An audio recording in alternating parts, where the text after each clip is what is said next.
Olá, seja muito bem-vindo a mais um episódio do Ciência e Sociedade. Nós estamos aqui no Campus 2 da Universidade do Oeste Paulista, no Oeste, em Presidente Prudente, com o professor Edgar. Professor, fala qual que é a sua especialidade, um pouco daquilo que você faz de pesquisa para quem está acompanhando a gente. Bom, boa tarde. Gostaria de agradecer o convite, a oportunidade de falar um pouco do que a gente faz aqui na UniOeste.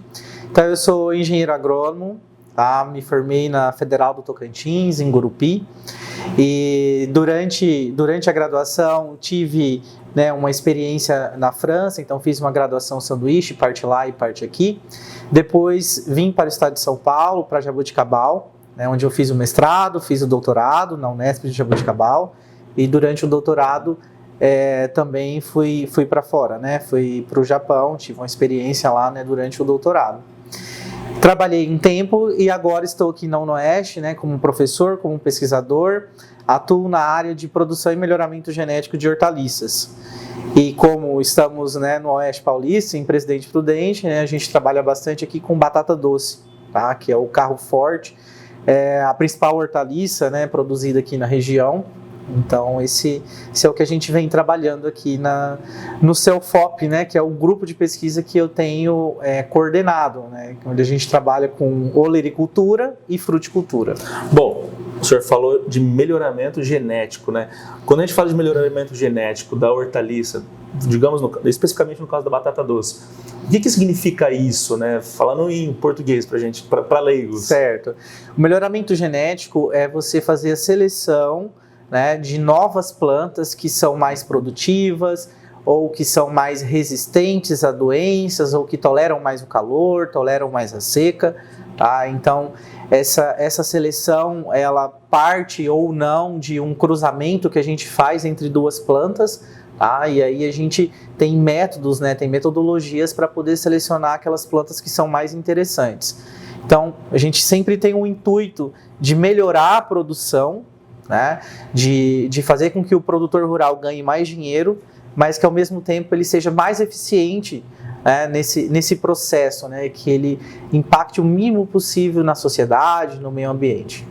E essa seleção, vocês pegam a planta, falam assim, essa planta aqui está resistindo melhor ao nosso clima, enfim, como que é necessariamente feita assim, a minúcia disso? Certo. Bom, aí vai depender muito do objetivo do melhoramento, Se eu quero obter apenas uma planta que produz mais, ou uma planta que é resistente a uma doença, ou uma planta que tolera o calor, por exemplo. Mas o que a gente faz são experimentos, então a gente vai plantar essas várias plantas que estão no processo de seleção, e aí a gente vai medir, pesar, avaliar, dar nota, e aí com base no desempenho dessas plantas nessas condições. Então, por exemplo, se eu quero testar para uma condição de calor, eu vou submeter as plantas a calor, e aí eu vou selecionar aquelas que demonstraram ser melhores naquela condição específica. E depois vocês fazem isso em laboratório e também em comparação no campo? A maior parte do que a gente faz é no campo, tá? Então a gente tenta simular as condições que o produtor rural tem em uma produção comercial. Claro que eu estou simplificando ao máximo o processo. E aí, no meio disso, envolve bastante conhecimento de estatística, de experimentação. Então, a gente tem a forma correta de colocar essas plantas no campo, para poder isolar o que é feito de fato a tolerância de uma planta ao calor e o que é feito talvez do ambiente, um erro que a gente diz ali que o ambiente pode proporcionar. Então a gente tem várias metodologias estatísticas depois para poder filtrar o que de fato vai ser devido ao genótipo da planta. Professor, e o que isso impacta para o cidadão lá na ponta, para a dona Maria que está lavando a batata na casa dela para poder cozinhar para os seus filhos? O que isso impacta para ela? Bom, o que a gente quer, num primeiro momento, é que chegue batata a um preço melhor e a uma qualidade melhor. Tá? Então, é muito comum a gente ir no mercado, né, e encontrar frutas, hortaliças que estão com um preço alto, né, e que estão muitas vezes com uma qualidade que não é tão legal. Tá? Então, às vezes, né, isso é multifatorial. Então, tem várias coisas que influenciam, né, para o preço e para a qualidade. Pode ser apenas porque não se produz a batata aqui, né? Aqui produz batata doce, mas batata nem tanto. Então, ela teve que ser transportada de muito longe. Então, isso vai adicionando no preço, isso vai adicionando dela ficar mais tempo, né, num caminhão sendo transportada. Tá? Então, o que a gente quer é melhorar as plantas, né, que a gente consegue produzir aqui, para que, né, o consumidor ele tenha, né, um produto com uma qualidade melhor e com um preço mais acessível. Isso, num primeiro momento, num primeiro impacto. Pensando numa escala maior, claro que a gente quer, né, ter menor impacto, né? A gente quer uma produção mais sustentável, que utilize menos produtos químicos, tá? Então, isso num segundo plano, digamos assim. Certo. Então, seria deixar ela naturalmente mais resistente às ações do clima, enfim, de insetos, etc. Exato. Esse é o objetivo, né? Que ela consiga ser mais resiliente, né? Que ela consiga tolerar mais aquela condição que é estressante. Tá? Então, a gente tem que pensar, se está calor, nós podemos ligar um ar-condicionado, ligar um ventilador, tomar água, né? Caçar uma forma de refrescar, de mudar ali a temperatura. A planta, ela não se move, né? Então, se está calor, se está frio, ela vai viver aquela condição, né, que foi imposta.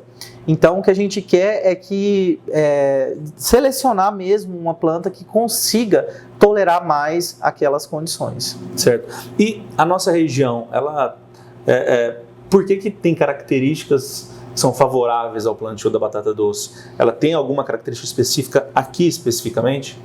Com certeza. Eu digo que a batata doce é a vocação do Oeste Paulista, né?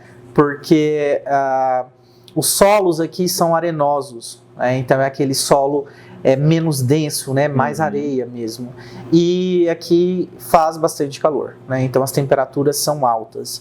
Então são duas condições que a batata gosta bastante, tá? Quando a gente tem um solo mais pesado, um solo mais argiloso, é mais difícil para a planta se desenvolver, é mais difícil para colher, né? Tem mais resistência ali na hora de retirar a batata.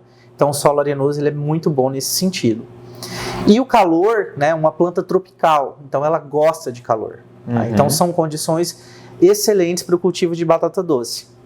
Mas, ao mesmo tempo, são condições que podem ser desafiadoras, porque um solo que é mais arenoso é um solo que segura menos água. Tá? Então, a planta ela sente a falta de água com muito mais facilidade.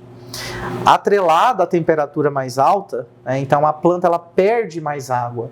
Então, ao mesmo tempo que é bom, né, a gente tem que ter alguns cuidados aí no processo de produção. E quando falta essa água, tem que trabalhar com irrigação. Como que é feita essa compensação, enfim. Sim, a irrigação, né, é uma das formas de a gente manejar essa situação, talvez a principal forma, tá? Mas não a única. Então a gente tem outras coisas que podem ser feitas. Então, por exemplo, eu posso ter uma planta que tolera mais água, né? Precisa de menos água para produzir. Já é uma alternativa. Eu posso adicionar elementos no solo que segurem mais água. Então, por exemplo, matéria orgânica. Né? Então, quanto mais matéria orgânica tem no solo, maior a capacidade de segurar água no solo. Certo. E o que seria essa matéria orgânica? Ixi, agora explicar matéria orgânica de maneira simples, aí é que vai, né? Então, a matéria orgânica quando eu tenho um resto de planta que se decompõe, né, no solo, isso é a matéria orgânica, tá? Então, a matéria orgânica, ela garante, né, que o solo ele tenha vida. Ela garante uma diversidade no solo, tá? Então, ela vem, né, basicamente aí da inserção de restos culturais, de esterco bovino, né? Tem outras estratégias, mas essas são as principais. Por exemplo, da própria cana de açúcar também seria possível? Que são de outras culturas que você diz, outros plantios mesmo, é isso? Mas aí a gente pensa mais naquelas plantas que a gente chama de plantas de cobertura, tá? Que são plantas que na maioria dos casos, a gente planta apenas para cobrir o solo, para não deixar o solo descoberto, tá? Porque hoje a gente entende que isso é péssimo. Antigamente, né, a agricultura ela deixava muito o solo descoberto, e aí está muito mais suscetível à erosão, né, à perda ali de solo, né? E esse solo que está na camada mais superficial é o solo mais fértil, é o solo que tem mais nutrientes, então isso é muito prejudicial para a agricultura. Então hoje o que a gente quer é deixar o solo coberto. Então essas plantas de cobertura são plantas que a gente pode utilizar ela para ganhar dinheiro ou não, tá? Mas são plantas que muitas vezes a gente coloca para aumentar a matéria orgânica do solo, para não deixar o solo descoberto. Além dessas estratégias, né, para ou aumentar a capacidade do solo de segurar água, ou aumentar a capacidade da planta de tolerar a falta de água, a gente pode dar água para a planta de maneira artificial. Então, a irrigação nada mais é do que simular a chuva. Então, é uma forma, né, engenhosa que a gente tem, né, de garantir que a planta não passe sede, digamos assim. Tá? Mas, né, é uma forma que exige investimento. Então, né, muitos produtores ainda não utilizam, porque realmente, né, adiciona custos aí na planilha final aí de produção. Professor, e desde que vocês começaram especificamente essas pesquisas a respeito da batata doce aqui, né, o que tem mudado, né, o que tem melhorado, o que já conseguiu ver de resultado, né, na ponta? Certo. As nossas pesquisas são relativamente recentes, né? Então, nós temos aí 2 anos e meio de programa, né, de pesquisa. Tinha um outro docente antes no laboratório que tinha iniciado, né, feito algumas pesquisas já. Mas nós estamos ainda começando a ter resultados, né, para disponibilizar para os produtores. Tá? Então, alguns aspectos relacionados a manejo, né, já estamos assim, tentando educar os produtores, né, da importância, por exemplo, de ter mudas de qualidade, né, da importância de você cultivar utilizando um preparo do solo bem feito, tá? Então, nós temos assim uma parceria, né, muito grande, né, uma aproximação muito grande com os produtores, que é quem, né, mais interessa aí na nossa pesquisa, quem vai de fato utilizar esse conhecimento que a gente está gerando. Tá? Então hoje a gente se encontra aí numa fase de coleta de dados. Tá? Então nós estamos identificando, né, no programa de melhoramento para tolerância à seca, por exemplo, nós estamos identificando quem realmente é tolerante à seca, realizando os cruzamentos para começar o processo de seleção. Então esse processo ele é um processo demorado, né? Ele tem um ritmo, né, que vai ao encontro do ritmo do aluno. Porque no final das contas nós somos uma instituição de formação de recursos humanos, né? Então os experimentos eles são desenvolvidos pelos alunos, então isso se encontra, né, no caminho, mas a nossa intenção, né, não sei se eu posso comentar da Batatec já, pode. Né? Então a nossa intenção, né, é começar a divulgar os dados, né, de diferentes maneiras. Então, por exemplo, na próxima edição da Batatec, né, no dia 20 de julho agora, eu vou ministrar uma palestra onde eu vou divulgar alguns dados, né, preliminares de pesquisa, onde a gente vai mostrar como a água afeta o desenvolvimento da planta, né, como afeta desenvolvimento de folha, de rama, de raiz, né? Então, algumas iniciativas, né, ali de dados que a gente já vai divulgar. Nós temos também o boletim de pesquisa, né, da pós-graduação, aqui da pós-graduação em agronomia da UNOeste, que também vai ser divulgado. É uma publicação que tem, né, esse objetivo mesmo de traduzir, né, aquela estatística, aquele texto, né, para o artigo científico. Traduzir o artigo científico, né? Porque o artigo científico, ele é importante, o conhecimento ele tem que ser documentado, mas o artigo científico, ele tem uma linguagem própria, né, científica. Muitas vezes, né, na grande maioria das vezes, ele é escrito em inglês. Então, é um conhecimento que boa parte dos produtores não vão acessar. Então, nós temos esse cuidado, né, e esse objetivo de todas as informações que forem geradas, além de ser publicadas no formato de artigo para a comunidade científica, também ser publicado em formatos para os produtores, garantindo aí que a tecnologia, né, que está sendo gerada seja de fato implementada pelos produtores. Bacana. E, bom, o senhor falou aí sobre avaliar os tipos, mas batata doce não é uma só? Não, nós temos vários tipos de batata doce, tá? Nós temos uma variabilidade tremenda, tá? Então, aqui, né, no Brasil, né, todo mundo conhece a batata doce de casca roxa, né, rosa ali, e polpa branca, creme no máximo. Certo. Esse quando fala batata doce, o brasileiro pensa nesse tipo de batata doce, né? Mas se você vai para fora, né, outros tipos são muito consumidos. Então, nos Estados Unidos, por exemplo, a batata doce de polpa laranja é a batata mais consumida. Nós temos também a batata doce de polpa roxa, né, que é uma batata doce que tem um alto teor de antocianina. Então, é o pigmento, né, o corante, digamos assim, que dá a cor roxa para essa batata. E, então, assim, nós temos essa variação de coloração de polpa. Inclusive, nós podemos ter raízes com mais de uma cor de polpa. Nós podemos ter raízes com formatos diferentes, né? Então, raízes mais alongadas, raízes mais arredondadas, né? Além disso, nós temos uma variação muito grande com relação à planta.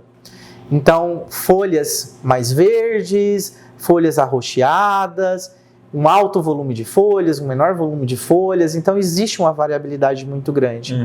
Hoje já temos, inclusive, cultivares que foram lançadas para utilizar a batata doce como planta ornamental. Então, existe uma variabilidade muito grande. E essas outras variedades, a ideia é que elas sejam implementadas aqui ou utilizada a característica delas para mesclar, enfim, qual que seria o objetivo, assim, trazer elas para cá seria possível, por exemplo? Sim, é possível, né? Uma coisa que nós fazemos é tentar atender as expectativas do mercado, né? Então, se o consumidor ele quer uma batata de polpa branca, polpa creme e casca roxa, nós temos uma tendência, né, de produzir esse tipo de batata. Mas, ao mesmo tempo, nós estamos desenvolvendo materiais que são inovadores, que são diferentes, porque existe também um nicho de mercado, né? Existem pessoas que querem provar um produto diferente. Né? Então, citando o exemplo das de polpa colorida, a batata de polpa laranja é uma batata muito boa para a saúde, porque essa polpa laranja indica uma alta concentração de beta-caroteno. Esse beta-caroteno, ele é um precursor da vitamina A. Então, é uma vitamina que é muito importante, né, para mulheres gestantes, muito importante para crianças, né? Então, população em situação de vulnerabilidade socioeconômica, é muito comum que a gente tenha deficiência dessa vitamina. Tá? E é uma vitamina que poderia ser ofertada, né, por meio de outras hortaliças alaranjadas? Sim, né? Por exemplo, a cenoura. Mas a cenoura é uma hortaliça que a gente não consegue produzir bem aqui, porque é uma hortaliça de um clima mais frio.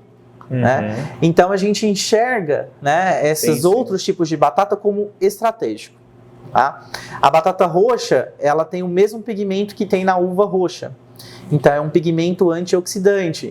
É uma batata que tem mais massa, então é uma batata que é mais interessante para fritura, por exemplo. Tá?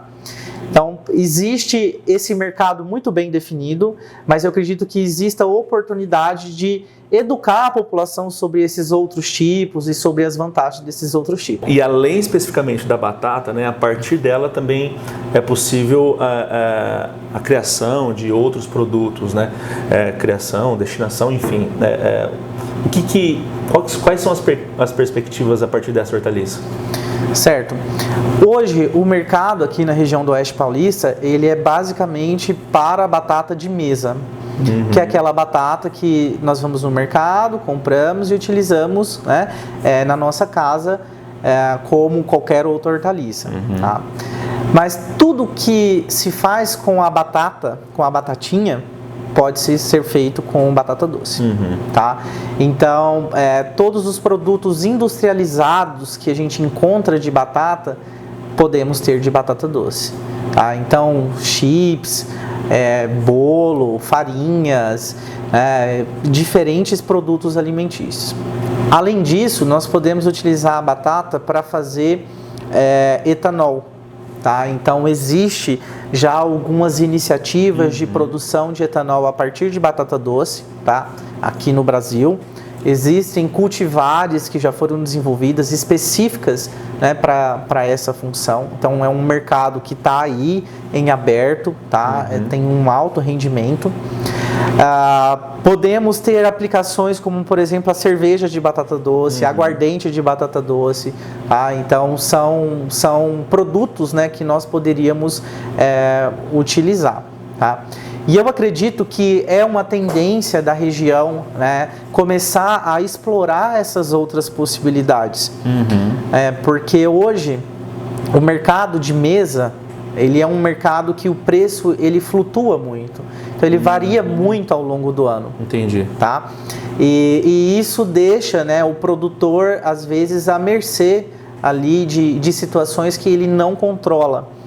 Então, nós temos uma época do ano onde chove bastante, muitos produtores plantam, né? Então eu vou ter uma grande oferta desse produto no mercado e aí o preço cai.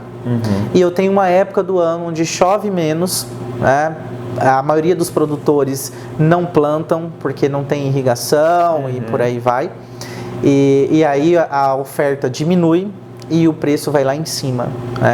Então, quando a gente trabalha com esses outros tipos de mercado, né, o mercado da indústria, você acaba não ficando tão à mercê, né, dessa questão do preço. E, além disso, tem um outro mercado muito interessante que ainda é pouco explorado, que é utilizar a batata doce para alimentação animal. Tá? Então, tanto utilizar as folhas e as ramas, quanto utilizar as raízes mesmo, as raízes tuberosas. Né? Então, é muito comum, né, o produtor ele deixar parte da produção na roça, porque a batata não tem o formato que o mercado quer, não atingiu o tamanho que o mercado quer. Né? Então essas batatas elas podem ser utilizadas na alimentação animal. Então hoje a gente já tem ração para pet, petisco para pet, que são a base de batata doce, né? Mas eu posso pensar em feno, eu posso pensar em silagem, né? Então é uma outra aplicação aí que a gente tem tentado fazer pesquisa, né? Mas a gente já sabe que pode ser utilizado. Então seria dar um tratamento a mais para aquilo que já existe e que, querendo ou não, acaba sendo desperdiçado por falta de conhecimento. Com certeza, com certeza. Inclusive, nós humanos podemos comer a folha de batata doce. Em alguns países da Ásia se come. Tá? Não tem problema nenhum. Você pode refogar, pode comer como se fosse um espinafre, por exemplo. Né? E é uma folha que é nutritiva. Tá? Então, assim, dá para aproveitar tudo, dá para aproveitar folha, rama e raízes. Tá? O que a gente precisa é realmente, assim, colocar isso em prática, né? Entender que é muito além só da raiz.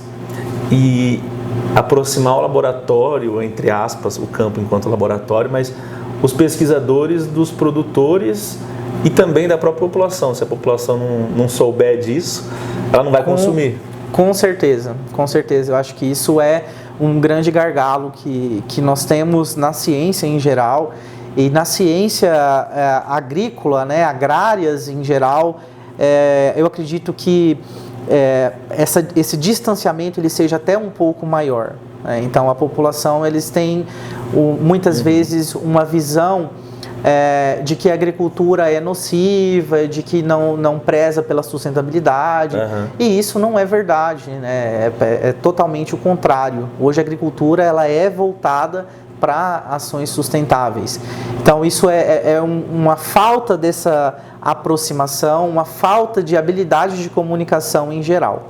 Então eu acredito que oportunidades como essa, por exemplo, né, de um podcast que vai atingir a população como um todo, são muito importantes.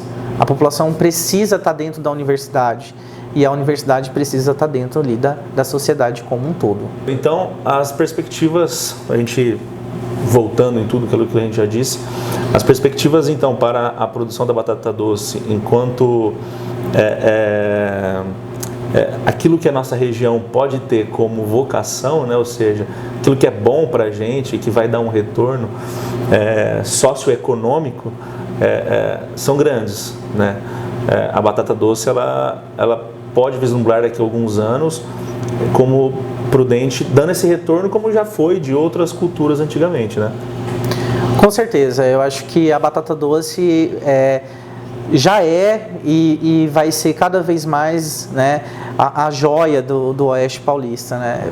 Uma prova disso eu faço parte ali do comitê gestor, onde nós solicitamos a indicação geográfica da batata doce aqui da região, né, do Oeste Paulista.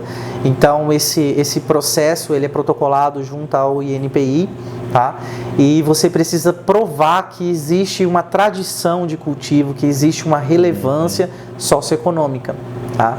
Então isso para mim é um grande indicativo de que a batata doce ela tem um passado aqui no Oeste Paulista, mas eu acho que muito mais que o passado, ela tem um futuro, né, assim, imenso, tem muitas possibilidades. Tá? Eu tenho percebido cada vez mais uma organização dos produtores, associações de produtores, produtores que se movimentam, produtores que buscam a pesquisa. Então, acho que isso é muito positivo e o resultado vai ser, né, um fortalecimento da cadeia produtiva. O senhor falou uma coisa importante, né? Está ocorrendo esse movimento inverso do produtor vir conhecer qual que é o trabalho da academia, né? Ele quer saber o que a academia tem pesquisado porque ele está compreendendo que a pesquisa vai ajudar ele? Sim, com certeza. Eu tenho percebido que eu não posso dizer que todos os produtores, né, são iniciativas pontuais. Quer reiniciar lá? Não, pode falar. São iniciativas pontuais, mas eu tenho percebido, né, que os produtores eles estão abertos a ouvir, né, a entender o que a pesquisa está falando. Tá? Acho que isso pode ser, né, mais amplo, poderiam ser mais produtores, nós podemos organizar isso de uma maneira mais eficiente, mas eu tenho percebido sim uma abertura, tá, para essa interlocução entre academia, né, e o setor produtivo. Bom, professor, e todas essas pesquisas junto que a academia faz com os alunos que muitas vezes são filhos de pequenos produtores da região, né, ou vêm de fora também, junto aos produtores, né, acaba sendo um ciclo ali de beneficiamento entre a sociedade, né, o produtor lá na ponta, e a academia. Mas isso também tem um incentivo, né? Tudo que a gente acaba vendo e ouvindo de pesquisadores de fora, né, todos eles enaltecem a FAPESP, né, que é uma grande incentivadora e agora inclusive anunciou um aumento, né, do incentivo, né? Então O estado de São Paulo, que tem a CAPES, né, a nível do Brasil, mas o estado de São Paulo ele se destaca pela FAPESP, que também tem esse incentivo em fazer com que o imposto do cidadão volte para ele por meio de ciência. Sim. Que o objetivo da ciência, no final das contas, é melhorar a vida do cidadão. Sim. Então é uma forma de uso desse imposto também, né? Sim, com certeza. É um diferencial do estado de São Paulo, né? De maneira geral, os estados eles têm as fundações de amparo à pesquisa, mas nenhuma, né, em qualquer estado do Brasil tem a capacidade de financiamento que a FAPESP tem. Né? Então, o meu laboratório tem, né, atualmente 2 auxílios aprovados, né, junto à FAPESP. Então, isso viabiliza de maneira assim, muito significativa as nossas atividades. Né? Então, eu consigo comprar equipamentos, eu consigo financiar uma bolsa para o aluno. Então, a gente tem que entender que o aluno ele está aqui em tempo integral, ele está se dedicando. Tudo bem, é um processo de formação para ele, mas ele está prestando um serviço para a sociedade, porque aquele experimento que ele está conduzindo, aquela pesquisa, vai responder a algo que é importante para a sociedade. Né? E viabiliza também, né, a gente poder conversar com outros pesquisadores no Brasil e no mundo. Tá? Então, viabiliza a internacionalização da nossa pesquisa, né, o que é muito importante para a gente, tá? Conseguir conversar de maneira igualitária, né, com outros pesquisadores da área que estão em universidades renomadas em outros países. Então, o financiamento, né, aportado pela FAPESP é primordial. E essa questão do reajuste, né, que aconteceu recentemente, é uma questão muito importante, porque as bolsas, os valores de bolsa são muito defasados. Então, a gente tem uma situação hoje, onde a população mais jovem não se interessa tanto pela pós-graduação, pela pesquisa. Tá? E eu acredito que... É aquela ânsia de ir para o mercado de trabalho. Exato. Né? O mercado de trabalho na área de agronomia é um mercado que tende a pagar bem. Então, é difícil, né? O aluno, ele vai colocar ali na balança, né, a questão salarial. Então, eu acredito que isso é um incentivo a mais, tá? Para a gente atrair mais jovens, atrair mais talento para a pesquisa. E se a gente for pensar que o nosso país é um país forte no agro, né? E que tem essa... querendo ou não, aparece um pouco dessa bandeira de que pode ser, de que tem um potencial para, entre aspas, muitas aspas, alimentar o mundo, né? Ser um celeiro. Especificamente, também é importante esse aporte, né, financeiro. Com certeza, com certeza. Não tem como fazer pesquisa sem pessoas, né? E as pessoas precisam de dinheiro para viver, né? Isso falando especificamente de bolsa, mas a pesquisa ela não é só bolsa, né? A gente precisa de dinheiro para comprar equipamento, para comprar reagentes, tá? Então é muito importante. E eu acredito que o agro ele tá, né, onde está hoje pela pesquisa. Tá? Então, nós temos tecnologias fantásticas, né, que instituições brasileiras desenvolveram, que fazem com que o Brasil seja um país de primeira linha na questão da agricultura. E pesquisas, inclusive, que são referência para o mundo. Então, como exemplo, a gente tem a questão da fixação biológica de nitrogênio, a gente tem a questão do controle biológico de pragas. Então, são tecnologias que o berço é no Brasil. Sabe? E isso parte da pesquisa. Essa pesquisa, na grande maioria das vezes, é conduzida por mestrandos e por doutorandos que precisam de bolsa. Eles precisam se manter durante esse tempo. Então, não é gasto, é um investimento que o país faz que com certeza retorna, né, para a população. Aliás, né, professor, uma das coisas que as pessoas não veem é que a maioria dos países, na verdade todos os países que são muito desenvolvidos ao redor do mundo, tem um valor fixo do orçamento que é investido em pesquisa, independente de qual área que em qual vocação de determinado país, mas eles têm esse valor fixo que o orçamento está lá destinado a tantos por cento ao longo de décadas e décadas, e por isso retorna em desenvolvimento social, né? Com certeza, com certeza. A conta é muito simples, né? Acho que a lógica é muito simples. Pesquisa traz resultado. Esse resultado traz desenvolvimento socioeconômico. Né? Então, acho que os países que entendem isso, né, são países que saem à frente. Acredito que o Brasil pode melhorar muito nesse quesito. O Brasil ele investe, né, comparado com outros países, a gente ainda tem oportunidades, a gente ainda tem essa questão de financiamento, tá? Mas se nós queremos estar na ponta, a gente tem que agir como quem já está na ponta. Maravilha, professor. Quero agradecer mais uma vez essa oportunidade, fica aberto para deixar sua mensagem, falar de novo sobre o Batata Doce, sobre aquilo que vai ser divulgado na Batatec também, enfim, fique à vontade. Bom, eu que agradeço a oportunidade, né? Acho que batata doce é uma cultura apaixonante, tá? É uma cultura assim que dá trabalho, né? Você tem ali várias etapas que são manuais, mas é uma cultura realmente apaixonante. E dizer para a população comer mais batata doce, porque faz bem para a saúde, né? Batata doce é sustentável, né? É local, tá? Então, eu acredito que é muito importante que a população comece, né, a consumir mais batata doce, tá? E aproveitar para convidar, né, a todos para participarem da Batatec, que vai acontecer agora de 18 a 21 de julho. Então, é uma feira organizada por uma associação de produtores, pela Probarp, né?